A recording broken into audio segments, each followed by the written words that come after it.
There we go. Hello and welcome to we The have yet podcast. the Capital podcast. T, capital P. The podcast. I was briefly considering calling us the peacemakers because we found out that we're both peacemakers with the Enneagram. It's one of the personality tests that I find to be like actually accurate and not ethically questionable, like the Myers-Briggs. But we're both nines on the Enneagram, peacemakers. And I was joking with Caira when we found this out that like in a society when the peacemakers are acting up, like there's something wrong. When we start to act a little unhinged and call people out, there's usually a good reason for it. But today we have a super exciting conversation, which Caira is going to primarily lead, again, like historically. It involves some medical themes and medical procedures, none of which we condone.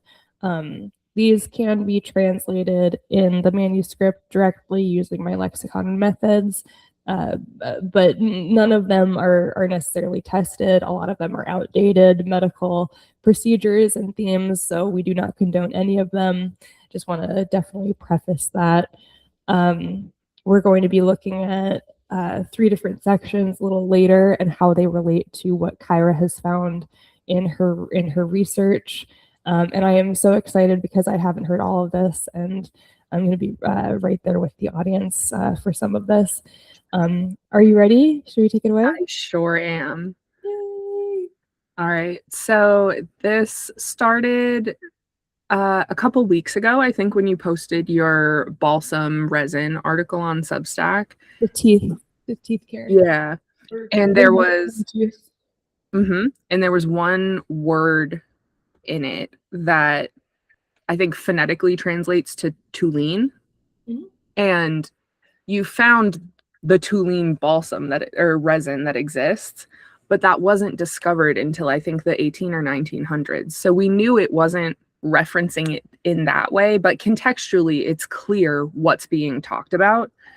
So I basically just started searching as many spellings that would make sense for something that would sound like Tulene to see if something like this existed in medieval times. And that is how I came across Trotula. The Trotula is a compendium or an assembly of texts about women's medicine. They're technically supposed to all be written under the same woman, La Trota. But it turns out really only one section is credited to her. We don't know who the authors for the first and third section are. It dates back to, I want to say, 1100s.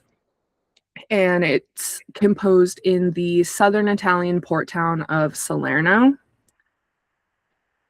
Part of what is so fantastic about this is how far it spread. So I'm going to read directly from the Wikipedia for a second, just because the Wikipedia page is written by the woman who translated the Trotula into English, so I feel comfortable using it. Awesome. The Trotula texts are considered the, quote, most popular assembly of materials on women's medicine from the late 12th through the 15th centuries. The nearly 200 extant manuscripts, both Latin and vernacular, of the Trotula represent only a small portion of the original number that circulated around Europe from the late 12th century to the end of the 15th. Certain versions of the Trotula enjoyed a pan-European circulation. These works reached their peak popularity in Latin around the turn of the 14th century. The many medieval vernacular translation carried the text's popularity into the 15th century and in Germany and England, the 16th century. Something interesting, I think, specifically about the vernacular translations of it, there's a section on the Wikipedia page about it. It says the trend toward using vernacular languages for medical writing began in the 12th century and grew increasingly later in the Middle Ages. The many vernacular translations of the Trotula were therefore part of a general trend. The first known translation was into Hebrew, made somewhere in southern France in the late 12th century. The next translations in the 13th century were Anglo-Norman and Old French. And in the 14th and 15th centuries, there are translations in Dutch, Middle English, French again, German, Irish, and Italian. Most recently, a Catalan translation of one of the Trotula texts has been discovered in a 15th century medical miscellany held by the Biblioteca Ricardiana in Florence.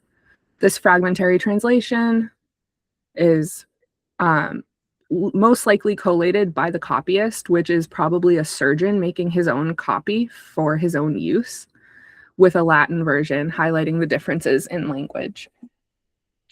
The existence of vernacular translations suggests that the Trotula texts were finding new audiences. Almost assuredly, they were, but not necessarily, women. Only 7 of the nearly 24 medieval translations are explicitly addressed to female audiences, and even some of those translations were co-opted by male readers. Shocker. The first documented female owner of a copy was Dorothea Susanna von der Pfalz, Duchess of Saxony-Weimar in the 1500s. And who had made for her own use a copy of other German translations. So it was very famous, very widespread. Specifically in Ireland, there is 3 surviving copies, 1 in Latin, I think, and 2 in Irish. Or I might have that backwards. It might be 1 in Irish and 2 in Latin. But they still exist, and one of them, I think, was found in County Clare. That might be the other book I found on women's health and gynecology, though. So that's a little background on what the Trotula is. I was able to hunt down a free English translation, and I started with the section that is credited to La Trota. It just made the most sense to me. And that is the section on treatments for women. It's not exclusively for women. There is specifically treatments in here for like the swelling of penises and stuff like that. So there's definitely stuff for men in here. It's interesting. They're on the right track with certain things, but very far off in others. But as I was reading, the list of herbs were very familiar to me from all of Doran's translations, and some of the other words being used too, in terms of like using a linen or a gossamer to press and stuff like that. Specifically, variegated cloth press. Right. And so we sort of combed through together, trying to find some references. Do you want to start going through what we think we found? So I had previously had several different sections which seemed medical, one in which seemed more on the sexual side of things. And I was understanding this through translation, but I approach this text very objectively. So I include every possibility so I can easily go back to it. So a lot of words will have 3 or 4 different meanings occasionally if they have ambiguous text. So I include them. I don't choose. And as you can see on my Substack, I'll include those homonym variations within brackets, and they usually end up being adjacent words anyway. So it wouldn't really affect the text that much if you were to choose. So it's very literally like the opposite of word salad. It also comes in handy when I have a section where it's unclear exactly what they're talking about in terms of what's being described, but I can easily search. So we were talking about a specific treatment involving the anal region and oak ash. And I was able to easily search ash, and the sections in which one of the sections in which I had ash come up, which is like a Sanskrit related word for ash, was a section that oak water was also mentioned. And so we started looking into that section. I said, I think this might be talking about the anal region, because the word for groin or cavity I had also translated. And it seemed kind of like boggy, musky, like possibly related to like a burning. There's the word for burning. So without going through the whole, well, I can go through the whole thing. But the paragraph seemed very much related to the anal region, and it became clear when Caira was like, oak ash is used for anal treatment for in this Trotula. Yeah.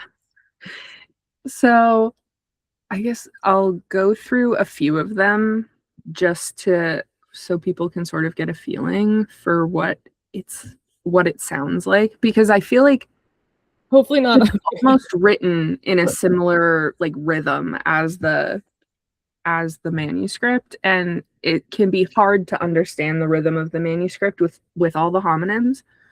But when you see, for example, let me find a short one.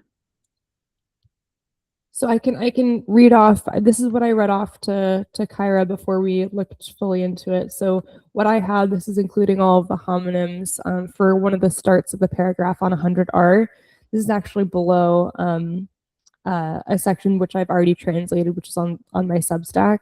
I have a label for that, but it's the start of the second paragraph. Notched, wrinkled, oak connotation, the idea of dried grapes and raisins and ash, water, flask or flagon ruled, developing cow parslip, with the connotation of burning, explosive, infectious, weak and wane, ripple in textiles, underpair, couple, disc plate, and there's a connotation of grating and dried up, and then foul, groin cavity, tiny, above ground connotation, wet, soggy, boggy, hollow, small hole. So So graphic. But it's very clearly, it sounds medical, and given the imagery on the rest of the page, it makes sense. It does, yeah. It's so the root section, by the way. This is the second paragraph on one of the root pages. Yeah. So there are lots of mention of anus in here. But specifically, hold on, let me find, I think it's is it the cure for the prolapsed anus? It might be, or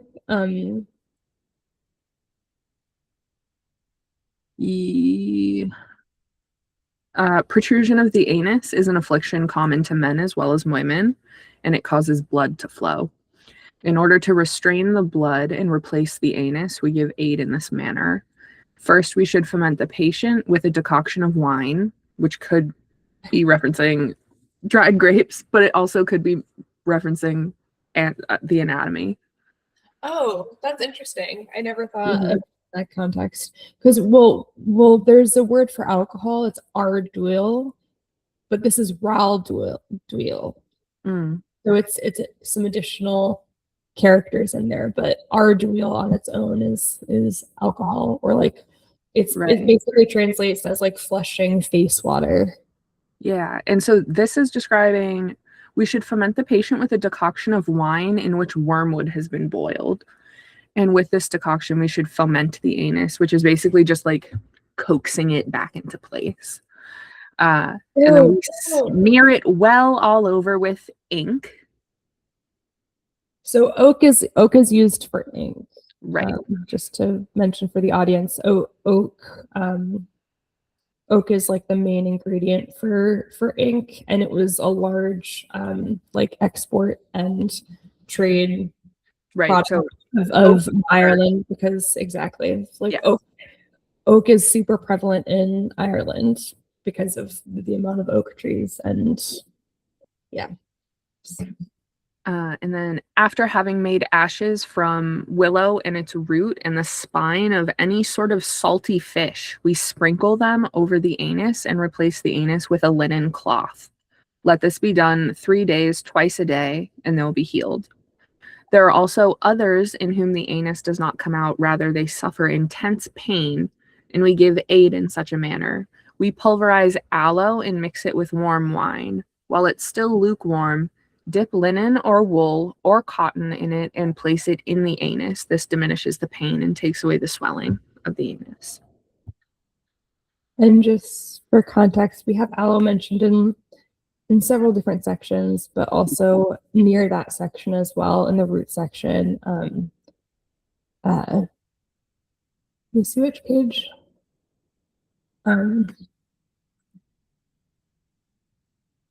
We have it mentioned on 79, but also in the root section where it's depicted really cleverly with clear,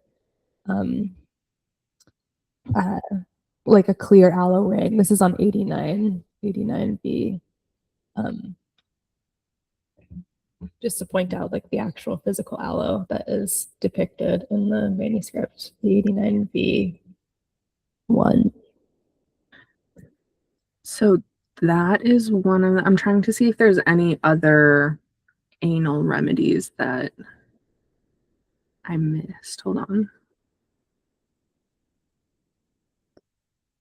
Is there anyone for diarrhea, like a burning anus?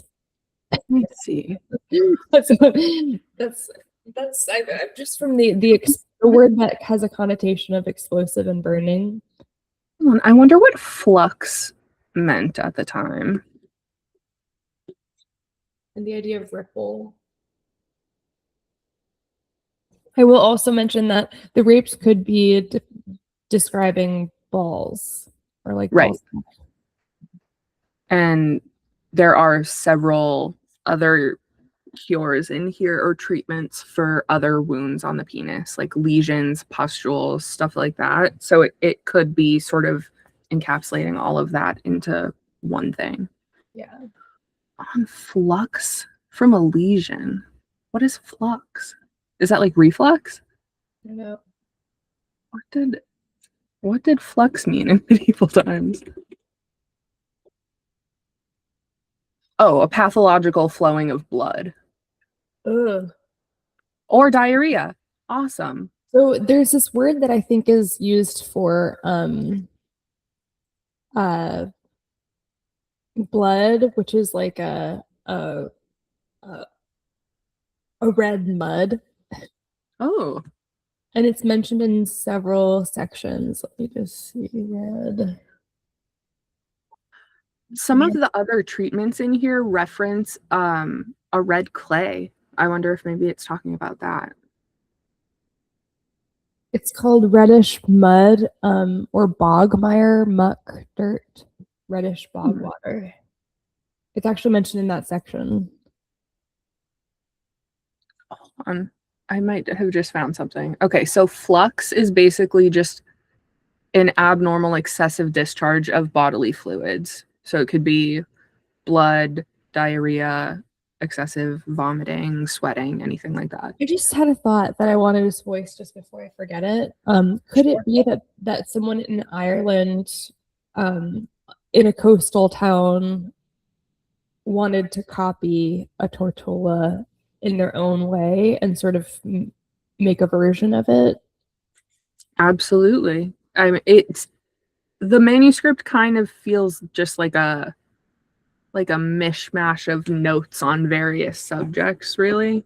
Right. Especially when we combine the astrology bits. Yeah. It sounds like the similar setup to the manuscript. I mean, it does. I mean, the thing that stands out to me is that it is cleverly constructed where I wouldn't necessarily know exactly what they were taught. I don't think, and I one of the reasons why even having the demonstration with the Irish person, it's easy to grab one word instead of another for homonyms because there's sort of like an umbrella for some of the words. And it seems really deliberate, just like for like secrecy or like discretion, not secrecy, just like discretion, it seems like. Yeah. And we'll get to some more of the very progressive aspects of the Trotula that would maybe push somebody to want to obscure the writing of it, including how to fool men into thinking you're a virgin, things like that. There's a page that says struggling to conceive is just as is equally the fault of the man and the woman, which I think I remember in the 90s people only ever blaming women for failure to conceive. And now we know it's predominantly men. It's right. Usually only men, and women generate new eggs up until like I think 70 years old or something. Right. And there's a story in this middle section on treatments for women that explains, it's the only section where La Trota is actually mentioned, and it's in treating a woman who has what they call windiness of the uterus, and all the other people just thought she was basically going to die, and La Trota is able to save her, which I feel like including that story is progressive in itself. Wait, how do you say her name? La Trota. La Trota. Mm-hmm. And then there's nothing known about her. And what is the manuscript called? Trotula? Yes, La Trotula. La Trotula. There's not a lot known about her. Next to nothing known about her, other than she was in this considered a master of these operations, and it's named after her. So some people think she may have been like teaching in a school in Salerno. Mm-hmm. And she did perform surgeries, like actual surgeries, right? Yeah, because I do have the word operan that comes up, or operating theater in Irish, which is a later translation. But there are some more like graphic sections where I haven't completely worked out, where it's clear that like operation of sorts is being a small, tiny operation, or so it's clear that she was incredibly capable. The only time she's mentioned firsthand in this is in this one story, but it says, whence it happened that Trotula was called in as a master of this operation, when a certain young woman was about to be operated on for windiness of this kind, as if she suffered from rupture, and she was thoroughly astonished. Therefore, she made her come to her own house, so that in secret she might determine the cause of the disease. Whereupon she recognized that the pain was not from rupture or inflation of the womb, but from windiness. What does windiness mean? Like air inside the womb, I think. And so she saw to it that there be made for her a bath in which marshmallow and pellitory of the wall were cooked, and she put her into it. And she massaged her limbs frequently and smoothly, softening them, and for a long time she made her remain in the bath. And after her exit, she made for her a plaster of the juice of wild radish and barley flour, and she applied to her the whole thing somewhat warm in order to consume the windiness. And again, she made her sit in the above-mentioned bath, and thus she remained cured. So she was able to prevent this woman from going into a major surgery. Okay. Which is kind of cool. But apparently she was a master of the operation, and if it was needed. But then the rest of the section is credited to La Trota, which is kind of confusing because she's being referenced in the third person. So we really don't know who wrote this, but it's clear that I'm comfortable saying that it's women. Yeah. I don't think a man would be teaching women how to fool men into thinking they were a virgin before marriage. And that seems like it's a very necessary thing to know how to do at the time. At the time, is like that deception was unnecessary for living. Right. I think there's a section in here that says when women get the urge basically to, and most women had intercourse. probably been, sorry just to interject, but most women had probably been abused and were not virgins, like not out of their own volition. Right. And in By here, the audience. and there is reference, I can try to find the page, but there's reference to when women have the strong urge to have sex, Yes. but they don't, they wind up very ill. So it's almost encouraging women to have sex, honestly. Yeah. And then it's like, well, if you do, you can do these things the night before you get married to fool your husband, and he'll have no idea that you've been having sex. So that leads me to one section. Also, just quickly to mention the operate. I have a word that's similar to operating appear once or twice in the 80s. But just to go back to what we're talking about, in the hundreds,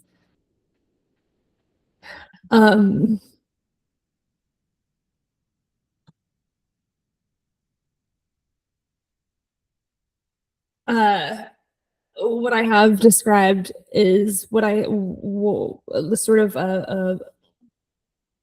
Sorry, can you hear the construction that just started outside my window? No, I can't hear it. Okay, it's because of the microphone. Awesome.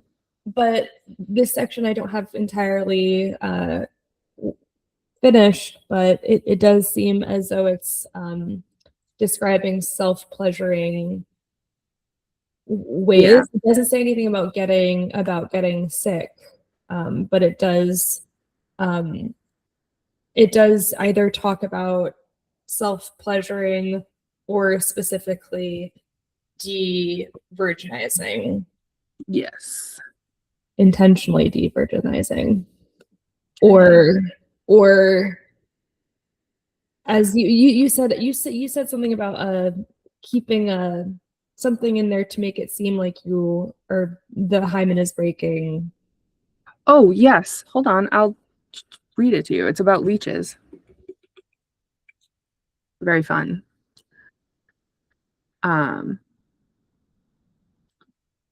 A constrictive for the vagina so that women may be found to be as though they were virgins is made in this manner.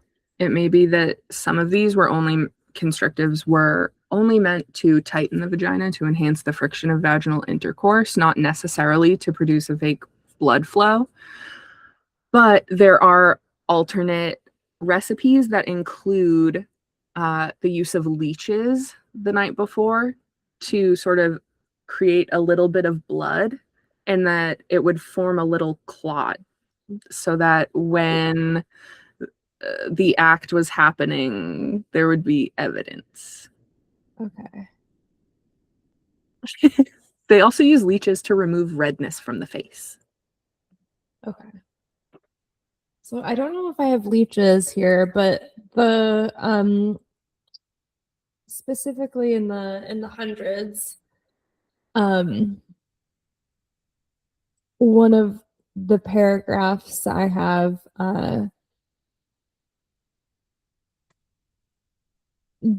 depicts definitely vaginal area, and it does seem like it's talking about using a pleasuring tool, possibly a plectrum. Or of course it could be, it could be talking about that, but I don't have anything to do with leeches. But it does seem sort of like a either sexual leaning or talking about possibilities of what will happen with the hymen with sexual activities or pleasuring techniques. Very like kind of unclear. But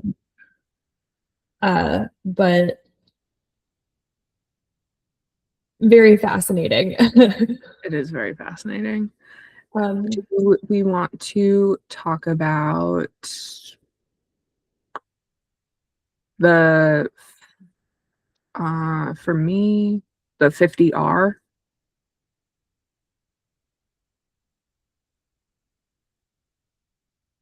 Because we have another one that we think lines up regarding lice. Oh, Friden, yeah. Mm-hmm. So 50R, I talked a little bit about on my TikTok, then also, I don't know if it's on my Substack, it might just be a TikTok, but I talk about 50R and the possibility of it treating flesh worms, because there is a word, Friden, which phonetically, homonym-wise, has a couple of different possibilities. It's not just little worm, but it could be in this context. So I had it noted as a possibility. This is what I have, including all homonyms for 50R. Your variegated cloth compress, little scrapes, wash and dip a little. After a while, canal of basin permitted in motion, partially spring sprout, strain filter hole. Strain filter hole could also be like excise. Little fruit stems, pus brachium roller. Roller, you found out, has to do with a French tool. Roller, another word for like a bandage. Yeah. Covering, roller covering, start,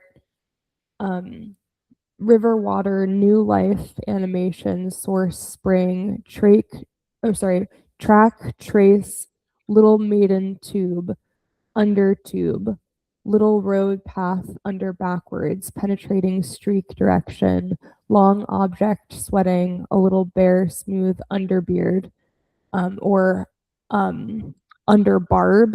It's talking about sort of like the barbs of a beard.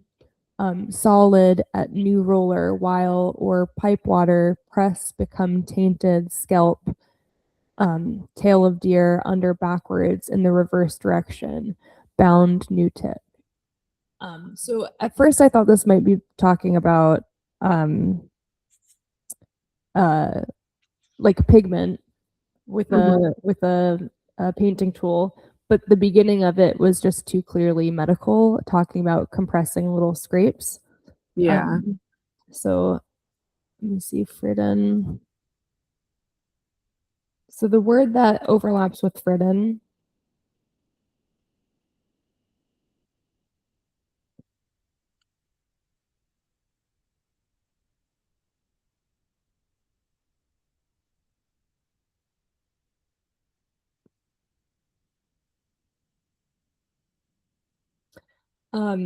is the word that is in reverse direction.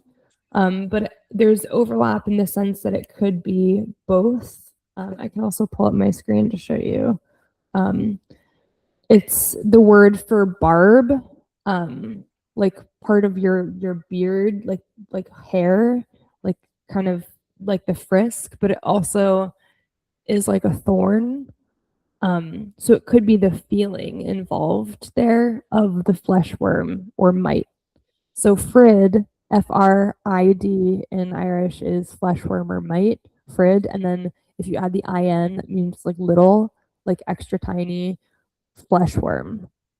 But then Fridin on its own, or Fridin, is barb. So it's both at the same time, if that makes sense. Cool. So reading it again from that one section,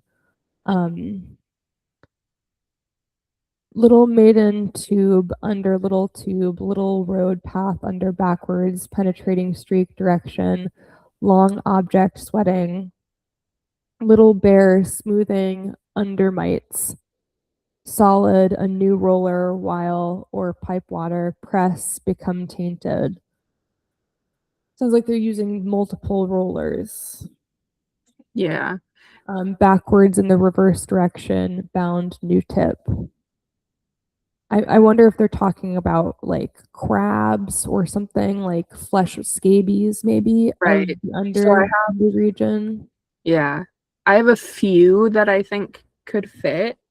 First, there's on treatment of lice, and there's for lice which arrive in the pubic area and armpits, we mix ashes with oil and anoint. And for lice which are around the eyes, we should make an ointment suitable for expelling them and for swelling of the eyes and soothing them. Take 1 ounce of aloe, 1 ounce each of white lead and frankincense, and bacon as needed. Let it be prepared thus. We grind the bacon very finely and we place in it the remaining ingredients, which have also been powdered. So that's for lice. There's also on treatment of scabies. Do you have anything with little fruit stems pus?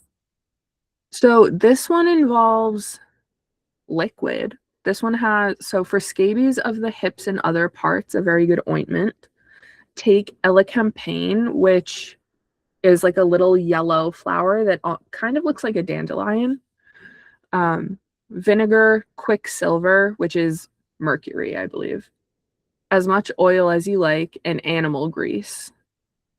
Let it be prepared thus. Take root of the elecampane, clean it and cut it very finely, and cook it in the vinegar. After it's been well cooked, grind it in a mortar with the grease. Then put in the quicksilver with the oil and with the vinegar in which the dissolved elecampane has been cooked. This ointment is also good for those who excrete themselves because of itching. Yeah, Note this that, has compressed little scrapes. yeah. Note that if anyone should anoint him or herself with this ointment, let him or her keep cold water in his or her mouth, lest the teeth be damaged by the quicksilver, which flows around every which way. I can look. I want to see if there's one for worms.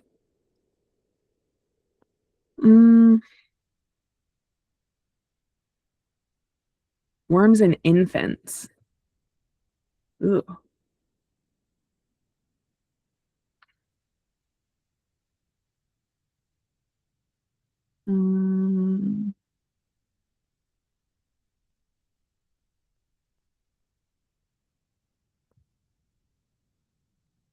On itch mites of the hands and feet. For extracting the worm from the hands and feet. Ew. That is the itch mite, which in English is called DEGGE, DEGGE. Take a heated brick and any kind of vessel full of water, and afterward let henbane seed be placed upon the burning brick, and let the patient hold her feet above the smoke, and you will see the worms falling into the water just like hairs. Just like hairs. Ew. Oh. Likewise. Yeah. Oh, the word that I have for become tainted is talking about meat or fish. Huh. So the word that is either is sort of like a blend of little scalp or slap, scold, become tainted, of fish, of meat. Oh.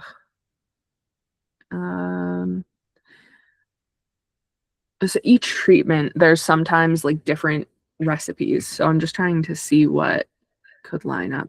It's cool that you will see the worms falling out into the water just like hairs. Worms can look like hair. Likewise, take oat chaff and burn it to ashes. Afterward, let there be applied water as warm as the patient is able to stand it, and let her leave her feet there until they've become cold. Then let it be strained. Strained, isn't that mentioned? Not exactly. Oh. Oh, filter. Yes. Yeah. Yes. Just strain filter. Yep. Yep. So that none of the water remains, and let the ashes be squeezed well so that the water goes out, and let them be separated bit by bit, and there will be found worms, just like threads extracted by the smoke of the henbane. In a similar fashion, itch mites of the hand fall out. Yuck. Note that if the place is corroded by the worms, take chaff and incinerate it, and afterward let it be placed in warm water. And in water as hot as she's able to stand it, let the limb of the patient be placed, and the worms will come out. Do you have anything with brunette rose barbs? Because the rest of my translation, it's still getting worked out, so I didn't want to read it, but I can. This is more of like a decisive translation. With this does not include all the homonyms. So really quickly, your variegated cloth compress, little scrapes, wash, dip a little. After a while, canal of basin permitted in motion, partially sprout, filter hole. Little fruit stems, brachium pus roller, covering start of river, maybe river sucking, or the act of sucking, like river suck. Start river suck, new motion source, trace cloth. Tube under tube, little road path under backwards, penetrating streak direction, long object, sweating, a little bear smoothing, under beard or under flesh mites, solid at new roller while or pipe water, presses, becomes tainted, under backwards, tainted as it applies to fish or meat, become tainted, under backwards, in the under reverse direction, round bound new tip, under reversing direction, start new beginning, great little brunette rose barbs from river supporting streaks. But this could be talking about little scratches because brunette rose has thorns.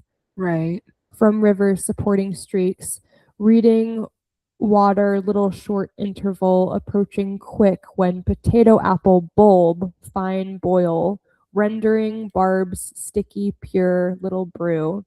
Bundle canal of basin, start thin garment, turn. Start to turn the thin garment, steam pressure, fit for congregation of barbs, wait until far from absorbed of cloth scallop. Now just remember that barbs could be mites. So I'm going to read it again as barbs equaling little flesh worms. So under reverse direction, starting new beginning, great little flesh mites from river supporting streaks, reading water, little short interval approaching quick, while potato apple bulb fine, excellent, boil, rendering little flesh worms, sticky, pure, little brew. Bundle canal of basins, start thin, garment turn, steam pressure, fit for congregation of little mites, wait until solid, far from absorbed border of cloth scallop. And then there's a connotation with all of these words with the idea of reeling, fussing, difficulty, and fussing, possibly itchy. I'd be itchy too if I had worms that look like hair. Ugh. Yeah, so all the mention of rose that I have is either in the context of using rose oil or rose water. Okay. It's just, I think that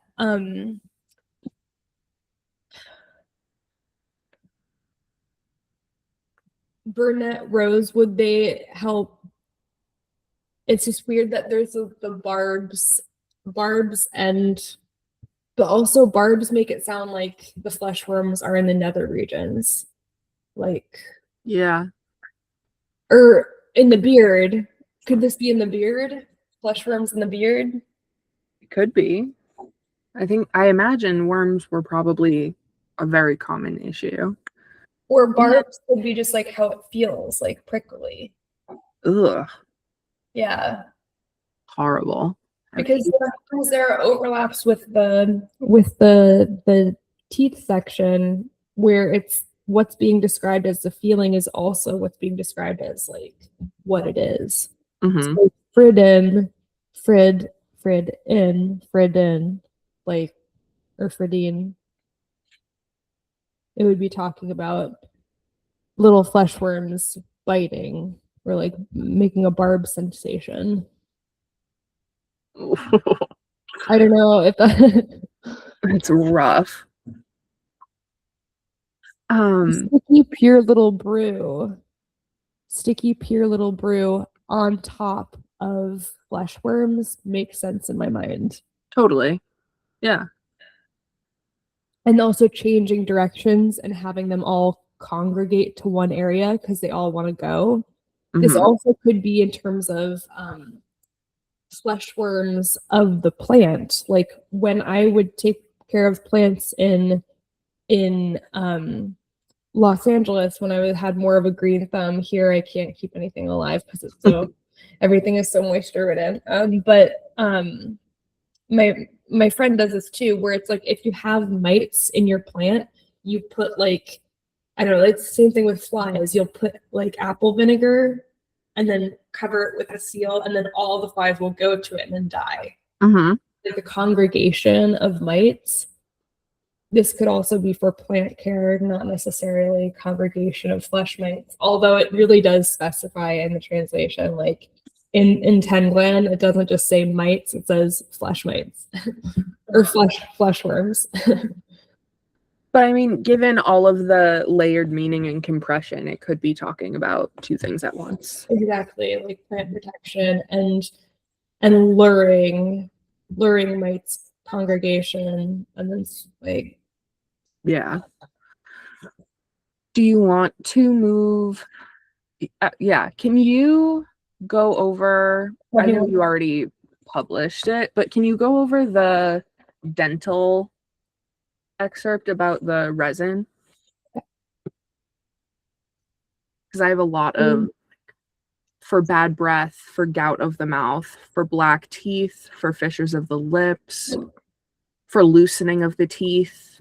So in my translation for 102R, I have full-blooded or pure balsam sheet, little expectation, little blossom, solidly based, generous, hideous, powerful. And it's funny because it's like that area, it's like the roots are kind of like ugly and weird. So there's a connotation of hideous and powerful in terms of like strength of or like potency. Daily, fiery, potent, little consuming your tongue, little flattened object. And if you look at the Tulene or like Tula, it's basically like a resin that you have to flatten and put in your mouth. So the idea that like flattened object is a direct translation after tongue. Little triad, drizzle, captive water. Drizzle water, captive water, or this could also be spit, drizzle water. It translates literally to drizzle dash water. Possible connotation of person with prominent teeth. Set a little garbadine. Garbadine is like a coating or like a dressing, a cloth dressing. There's a connotation of white horse, goat, Capricorn, which could be talking about a tooth. Far from sun, tuft, small ridge of tissue dabbing with a vat of liquid happening, and then a connotation of thysonate, which is a specific chemical that is released after time from vegetables, like inside of the teeth. Up in higher place, south, hauling, under interior of wall, root motion permittedly from sprouts. Sprouts is, I have a question mark next to it because it's clearly talking about a tooth coming in from sprouts. And then the next word directly translates to protuberance, pointed part, allowing weeping, steaming, gargling, arrow Aril is a fleshy cup around a yew seed that looks just like a tooth coming in. Little drink under uvula, which is the mouth ball, knot tress, natural twist, water, middle globular object, apple flower, swivel, immersed water. So it sounds like gargling. Yeah. Gargling. And when you really look up Aril, it looks exactly what was being described. It's talking about sprouting of the root itself, which is depicted. So if you visually look at 100R, you have these roots. There are these little tiny sprouts coming out of a root, and that's kind of how it feels when a tooth is coming in. And then it talks about the pointed parts and the protuberance. And then next to it is a bottle. Hello, Marty. Hello, friend. Marty is joining the podcast. There's a bottle that has a word on it that has connotations of teeth, strong, liquid, dental. So basically, it's the word atha or aha, which is like space of time, and then dedak, which is dental or toothed. And we literally see like a toothed root on the page on 100R or 102R, 102R. And then dedak, also a homonym, is dedog, which is little tooth. And then it's also doidug, which is little hand, little fist, little lump, little sod. And then also a homonym meaning nipple, which visually we kind of see as well. But the two main words, which it directly translates to, is space of time and dental or toothed, little tooth. And it mentions the uvula too, doesn't it? It does. And it mentions it multiple times with the description, because I think the person wanted to be clear what they were talking about. So they used 3 different descriptors. There's also excessive. There's a treatment in here for something called the fall of the uvula. I don't know what that is. Yeah. But it involves creating a rinse to gargle. It's an elongated or swollen uvula touching the back of the tongue or throat, causing discomfort, coughing, or choking. And it says, for those who suffer from fall of the uvula, we offer aid thus. Well, the word, that the dedak word, also has connotations of facial neuralgia. So it's possible that this medicine that's depicted on the left, in one of those honey bunny, in one of those containers, has multiple purposes, not just one purpose. When I saw the uvula, I immediately thought of when I had my tonsils removed. I used to get these stones, tonsil stones, and they were so gross. I had them once. I do not. If you're on TikTok, definitely don't look up tonsil stones, because people have a bunch of gross videos about it. But I remember when I was in high school, before I got my tonsils removed, they were always messed up. Like, I had a huge lump on one of my tonsils. Like, they just looked so gross, and I would always get these little gross stones. And because there was no TikTok back then, so I thought I was just like a weirdo that had these weird like tonsil stones. But now it's like everybody talks about their bodies.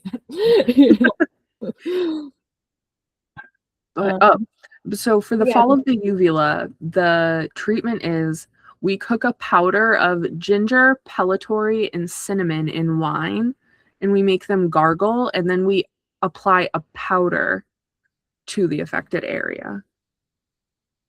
There's also things for other teeth problems, but they involve sprinkling powder and then sometimes gargling with wine. Yeah. That's interesting. So the reason why I thought of also wisdom teeth, do you know when the idea of wisdom teeth dates back to, like historically? Oh, Because the word solidly based in Irish, which is yeah. like fotuil, fotuil, Mhm. fotuil, is also similar sound wise to the word for strong and powerful. Hmm. But loosely homonym wise sounds like prophetic, wise, sagacious, which comes up in other sections as well. Uh, I'm trying to look at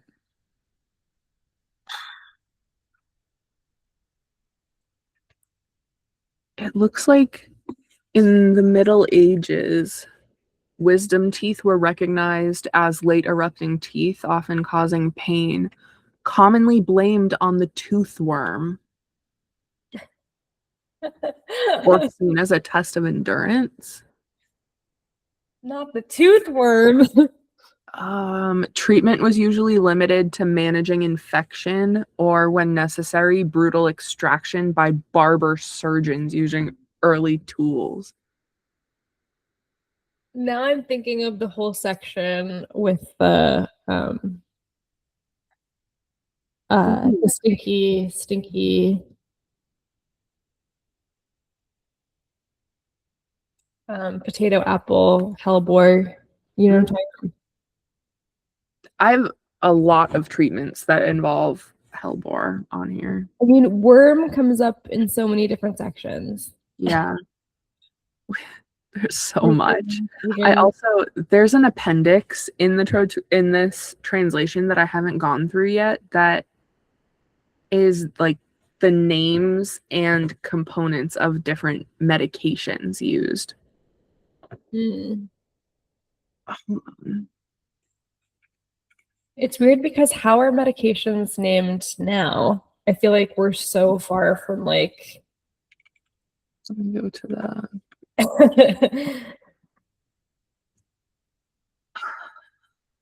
let me get to the appendix. Yeah.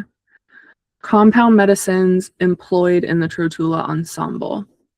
The following compound medicines are employed in one or more of these texts. Exact ingredients and methods of preparation undoubtedly varied from one practitioner to the next. I present here translations of the descriptions from the Book of Compound Medicines of Nicholas, which was composed in Salerno. So the author of this translation basically found definitions for all of the medications that are listed in the Trotula. And so there's Aragon, Benedicta, Dialti or Dialtia, Diaceminum, mm, Diathesaron, Hierologodion. they sound kind of modern. It's funny. They sound so Greek. Really quickly talking about Um, this, the alkali section. yeah. Does La Trotula talk about the alkali? This, Um, this is just for background for the listeners. I translated the alkali section before knowing what alkali even was and that it was connected to what is that? what's his name? Roger Bacon. For Bacon, who I never wanted to look into when I started this. I was so resistant. I was like, Roger Bacon clearly took his ideas from someone else. Yeah, I don't have alkali in the Trotula. But he does have some good ideas, and a lot of his ideas overlap with what's here. And I wonder if he may have taken some of the ideas from the manuscript. But the alkali section, there's nothing about filtering water. No. Some of what I'm translating does seem like masculine leaning a little bit sometimes. That's why the only reason why I don't know if it's fully women or a group of people that were working together. It's unclear. Hold on. I'm going to try to find the excerpt about what Roger Bacon, if I can. And then just to show the users, that's R, that's L, and there are sometimes some overlaps that open up homonyms to things that are possible in some sections. It's just something to keep in mind.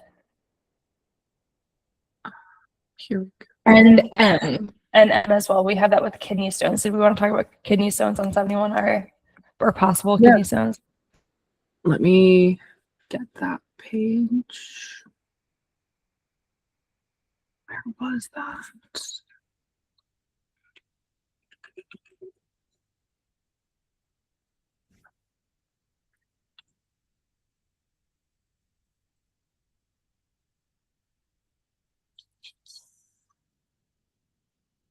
On the stone. Okay.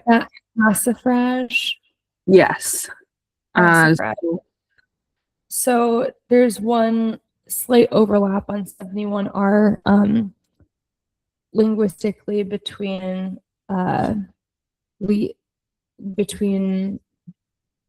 Meonan, and which is for sassafrage, and Leogan. I don't know how to pronounce that exactly. Let me pull it up.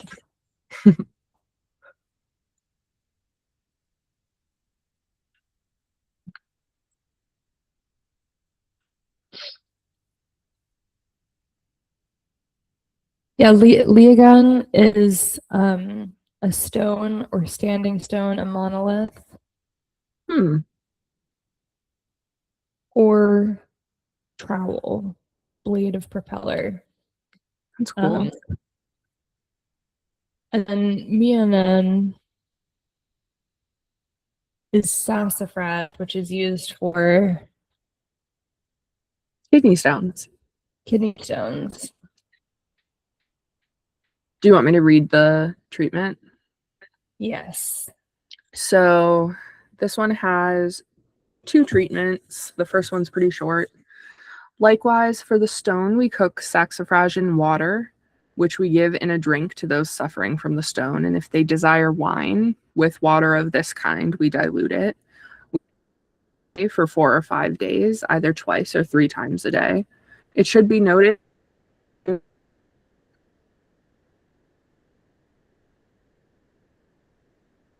second one is here follows some treatments of Master Ferrarius for breaking up or drawing out the stone if it is in the neck of the bladder. That sounds so painful. I've never had a kidney stone. Take marshmallow, rock samphire, wild cabbage, saxifrage, pellitory of the wall, and senations. I don't know what that is. That is watercress, cowbane, and nettle seed.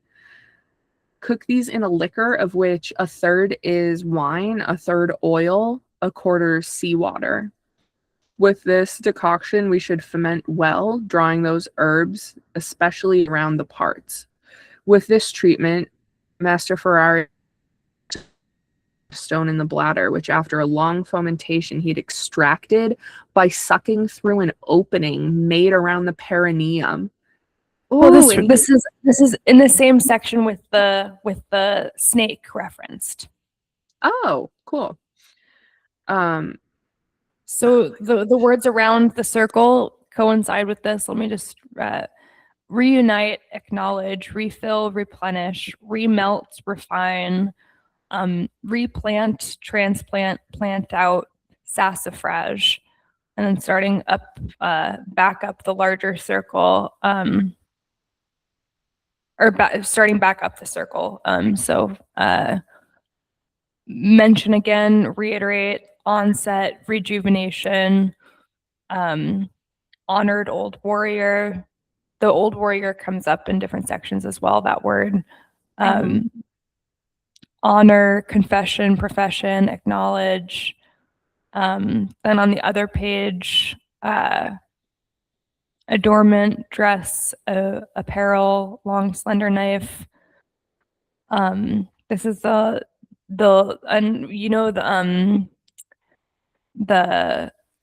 lobster page. Yes.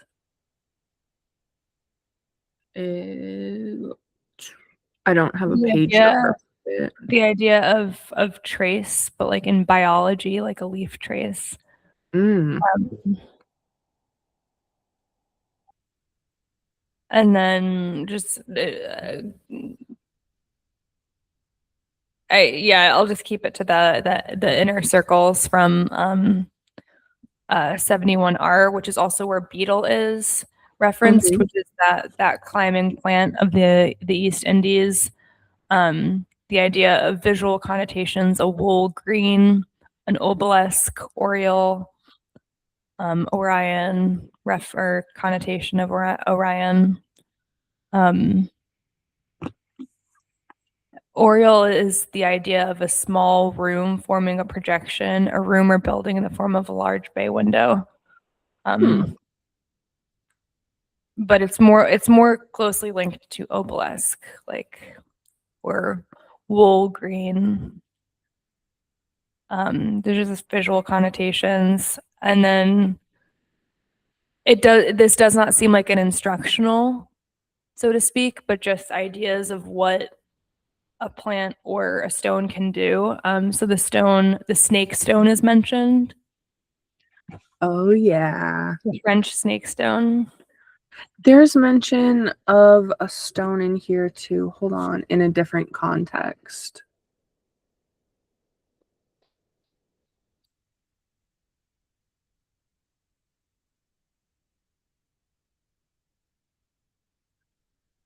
It's weird that the alkali. It's weird that alkali isn't mentioned. Yeah, not at all in here. But this is also, I mean, so hold on. The Trotula is 1100s.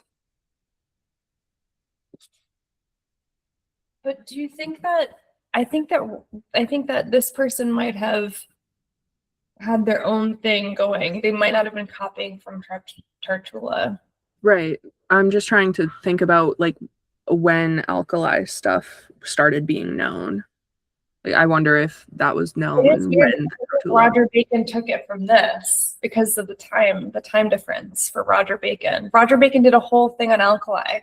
Yeah, but he's early 1200s. He's early 1200. Oh, he's before. He was before this.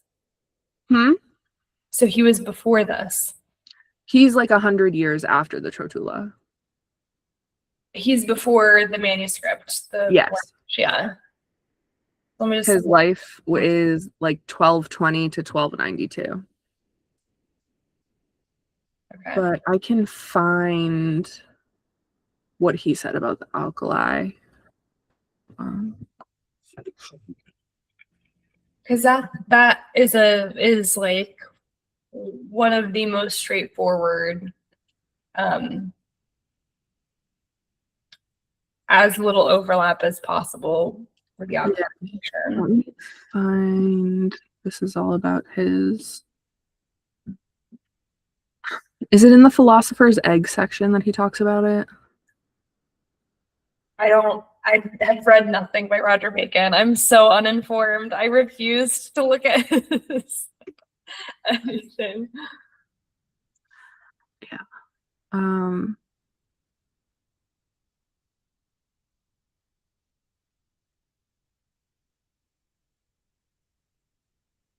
Make a diligent purification of the calyx with the waters of the alkali and other acute waters, grind it by several contrition with the salts, and burn it with many assations, that the earth may be perfectly separated from other elements, which I hold worthy, the longitude of my stature.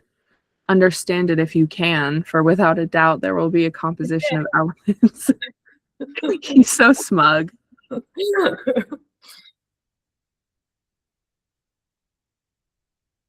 You know who is also a dick? Da Vinci. What an asshole.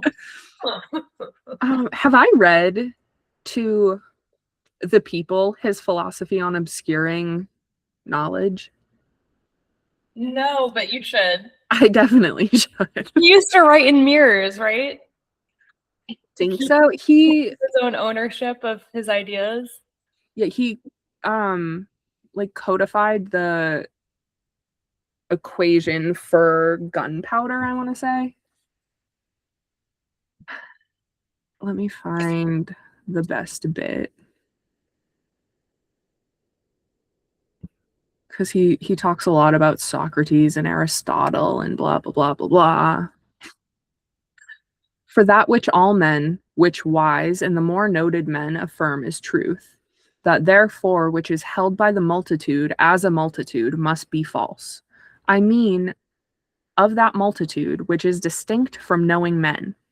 The multitude, it's true, agree with wise men in the more vulgar conceptions of their mind, but when they ascend to the proper principles and conclusions of sciences and arts, they much dissent. The properties and secrets makes the division from knowing men. So he makes a clear distinction between like the general public and true wise men. Though the common conception of the mind have all one rule and agreement with knowing men. Yet as for common things, they are of small value, nor inquirable for themselves, but rather for particular and proper ends. The reason then why wise men have obscured their mysteries from the multitude was because of their deriding and flighting wise men's secrets of wisdom, being also a forum I've heard of.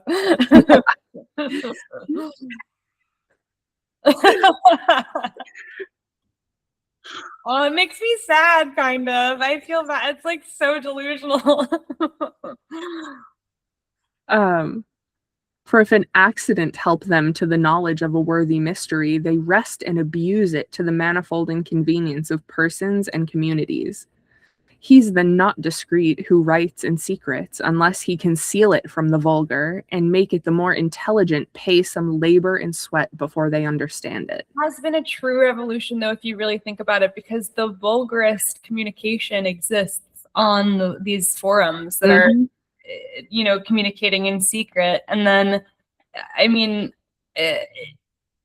I don't know if anyone else sees it like that on these types of forums where they're closed communities, and it just seems almost like Freudian in some ways, where the actual like non-obscure communication is least vulgar. Where like we're having a communication right now, discussing something literally as it stands that is accessible to everyone in a realistic way. The vulgar is like the obscuring and obfuscation. Like, yeah, I'm thinking about that one announcement of an announcement that was in code. Wait, can I read the alkali section? Yeah. So this is between the two rainbow ladies. I've talked about this on my TikTok. I'm pretty I love this page. Me too. This is when I realized that I was like 100% on the right track. And this is also when I think the forum realized that I was on the right track as well. They were not happy after we talked about this, so it's always a good sign. Are they ever happy with what we're doing? Okay, so here we go. Regulates forming cloth or freeze cloth canvas. This is all the same word. 2 torn stretches of ground. Oh wait, there are 2 different versions of this. Let me bring up, hold on.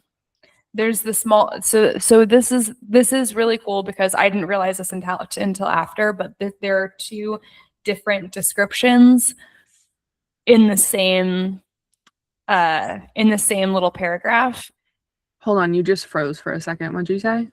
So there are two different instructions, one for the small and one for the large. So it's basically filtering water on the small scale and then also filtering water in like an agricultural scale. Okay. So let me bring up both. Because when I read it out loud, it'll just sound a little bit word salady because it'll be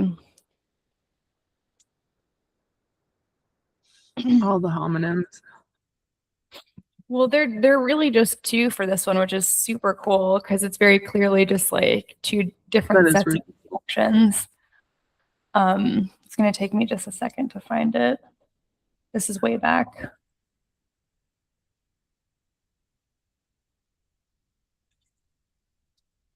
It's also worth noting in like medieval Italy, especially up in the mountains, it was very common to use ash to alkalize their soil for like plants and stuff.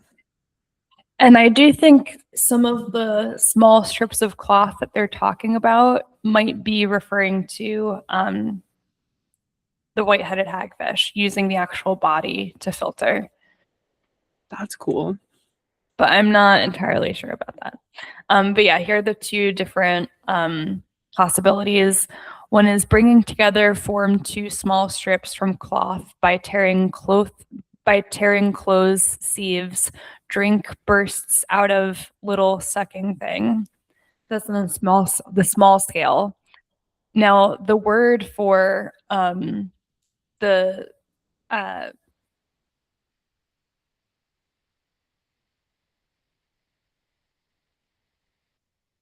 word for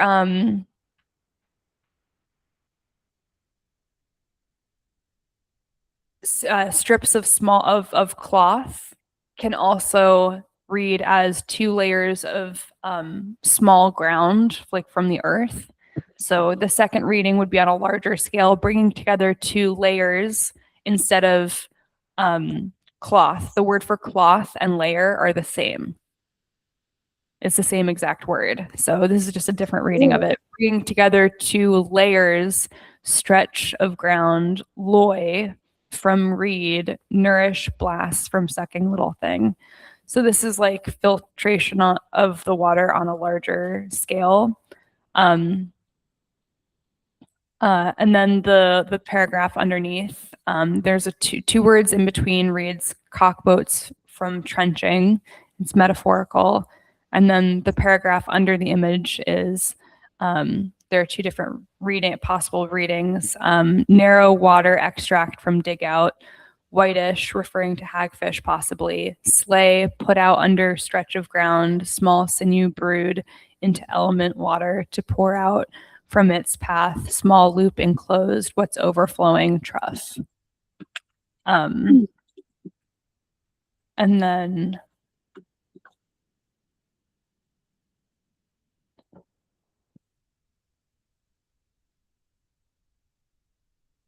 the two words above the rainbow, like is the word for alkali is on the right.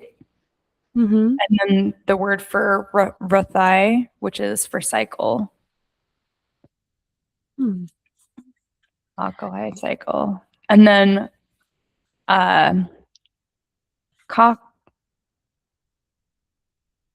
cockboats trenching. It's from the word from cockboat. But that could also be. There are two other possibilities for that.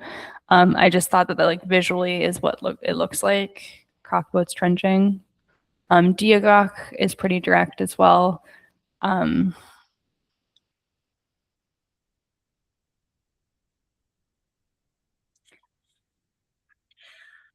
This page now I'm thinking like maybe I could revisit this a little bit.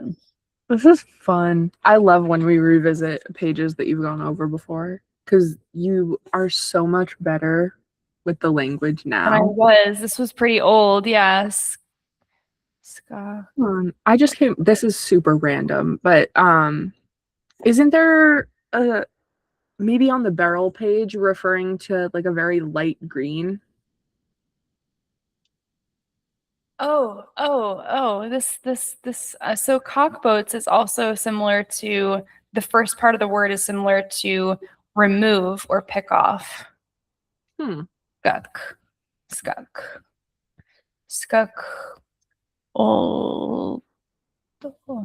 Old. Skuk. Old.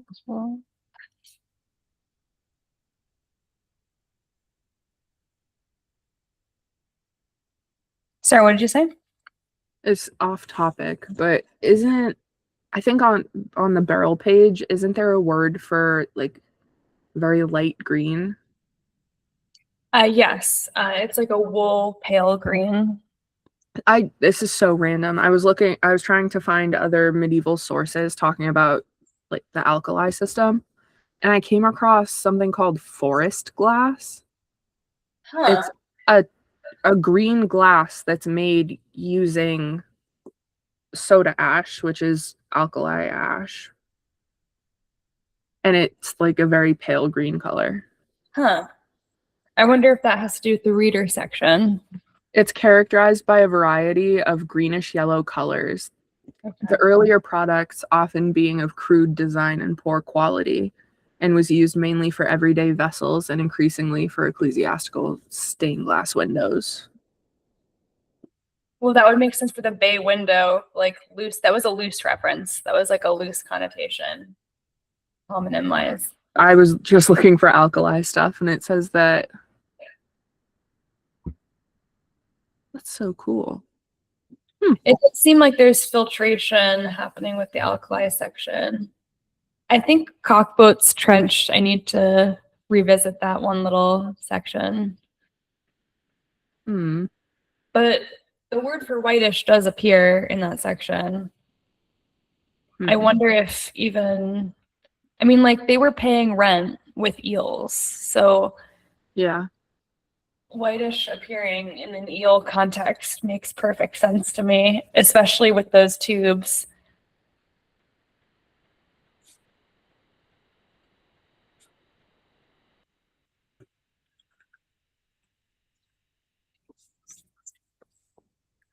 Oh my God. My cat, there's a banister and it goes down to the, Freddie, do not jump from there. She scares the crap out of me so often. She just like, she treats it like there isn't a drop. If she were to fall, she'd fall right down the stairs. Don't do that. I'm not describing this well. Can you see the banister? Yeah. It goes right down the stairs. Oh, jeez. My girl, be careful. She's so reckless. She sees a bird in the window. She's like, hey.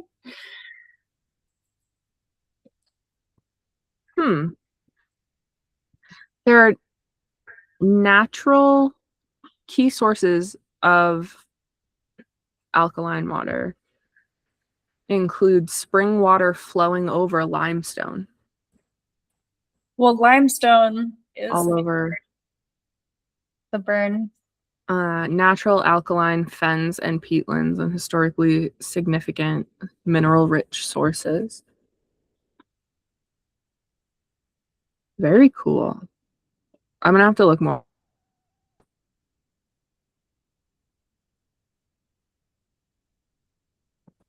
I think we covered most of our medical stuff. Do we want to talk a little bit about the new book? The book? The book announcement? Oh, I think it's important for work like this to stay grounded in reality for everyone's sanity, but also for everyone's safety too. There are risks involved with old medical procedures and treatments. Not necessarily that I'm like prudish, but yeah, I think that in terms of making choices about where to go with this work and this study, fiction always serves a purpose. With this text,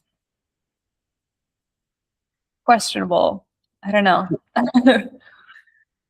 I mean, given just medically what we talked about today, Yeah. and this is not even all of it. There's like there's a lot that left out. As we continue. There's stuff about other diseases, all sorts of stuff that I wouldn't want my child reading. Right.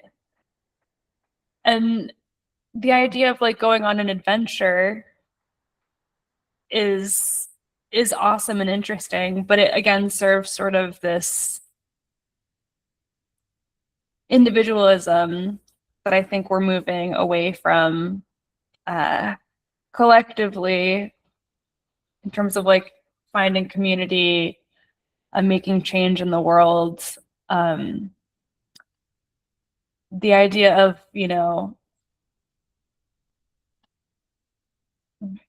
the hero's arc isn't really, I mean, I haven't read that much young adult fiction that's recent in the last 2 years, but I'm guessing a lot of young adult fiction is moving away from sort of these tropes that we're finding are maybe, you know, not the best.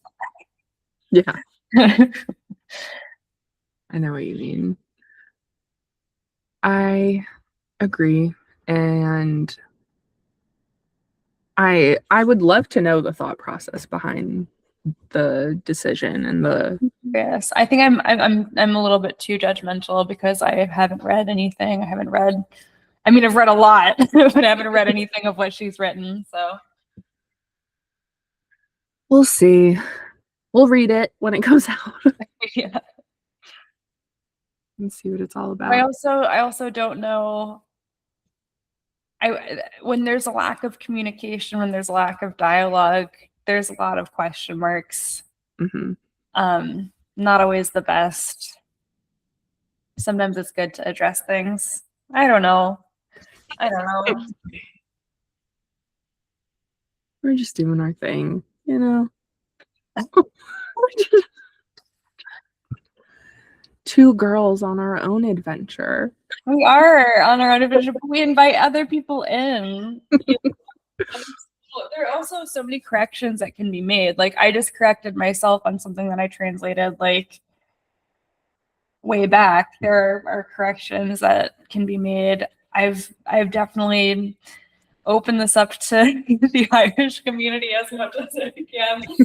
We have Irish folks on board, but it's like people living in Ireland, I feel like they are like America. They're on their own, you know what I mean? It's valid. Yeah. I would probably do the same if I were on the outside. Yeah. But I mean, any territory here. Any Irish people maybe living in America that want to help, you're welcome to talk to us.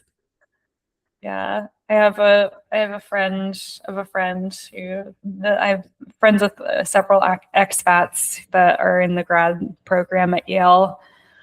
And whenever I go and hang out with them, I'm just like, I ramble about my special interests. They probably think I'm crazy, but I'm so grateful that I have like a expat community, you know? Yeah.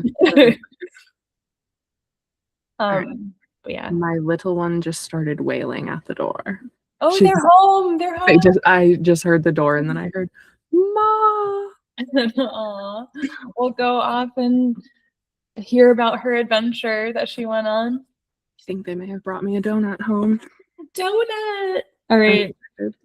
Well, join us next time on our next call. I don't know what it'll be about. I'm going to be changing channels, changing the YouTube channel so we can have our own separate one from the water doctrine, and we'll be talking about independent research with some independent researchers coming up hopefully soon, and keeping the water doctrine conversation alive. And we're not exclusively going to only talk about the water doctrine. There's lots of other fun historical things that we want to explore. Caira specifically has some mysteries that I just have a lot that I want to know. Yes, we do. I think a lot of people want to know things. We can investigate together. Yay! Okay, bye. Thank you for joining. Include your thoughts in the comments. Always appreciated. We love to hear your feedback, your comments, your thoughts, your shout outs, your translations, your criticism.